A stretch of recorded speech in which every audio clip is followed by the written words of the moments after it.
صحابہ شراب کے عادی، چند صحابہ اور آپ صلی اللہ علیہ وسلم کے علاوہ سب شرابی۔ حضرت عمر رضی اللہ تعالیٰ عنہ كنت اشرب القوم فی الجاہلیہ، کہ میں تو سب سے زیادہ شراب پینے والا تھا۔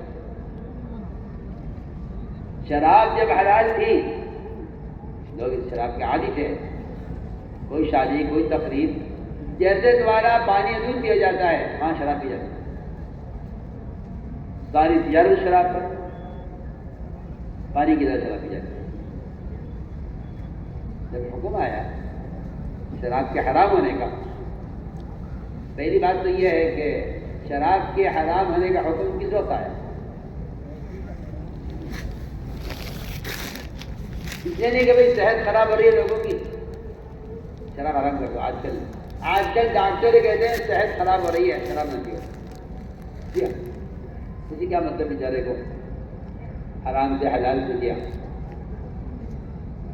وہاں شراب کی حرمت کی وجہ یہ نہیں ہوئی کہ اس سے نقصان ہو رہا ہے صحت کا، بلکہ آپ کو معلوم ہونا چاہیے کہ شراب حرام ہو گئی تو ایک علاقے والوں نے آ کر کہا کہ جی یا رسول اللہ فلاں علاقے میں لوگ یہ کہہ رہے ہیں کہ جی ہم بیماری ہیں، بیماری کے لیے شراب استعمال کرنا چاہتے ہیں۔ بعض نے کہا جی ہاں سردی بہت ہے، ہم شراب پینا چاہتے ہیں سردی سے بچاؤ کے لیے۔ بعض نے کہا جی ہم مزدور طبقہ ہیں، ہمارا جسم ٹوٹتا ہے محنت کر کے، ہم شراب پی کر اس کا علاج کرتے ہیں۔ ہمیں کہ نہیں، شراب حرام ہو چکی ہے، کسی قیمت پر پینے کی اجازت نہیں۔ تھوڑی پی لیں، کم نشے والی پی لیں، فرمایا کوئی گنجائش نہیں ہے، ہر نشہ کرنے والی چیز حرام ہے۔ اس آدمی نے آ کر کہا کہ یا رسول اللہ وہ لوگ تو چھوڑنے کے لیے تیار نہیں ہیں۔ آپ نے فرمایا پھر تو ان سے قتال کیا جائے گا جا کر شراب چھڑوانے کے لیے، حدیث ہے۔ ان سے کیا کیا جائے گا؟ قتال کیا جائے گا شراب چھڑوانے کے لیے۔ سوچیے،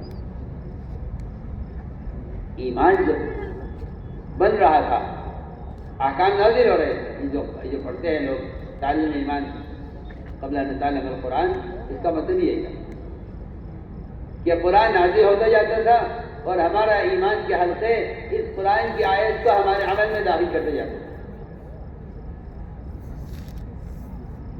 یہ ثم جو ہے یہ ترقی کے لیے نہیں ہے، ترقی کے لیے،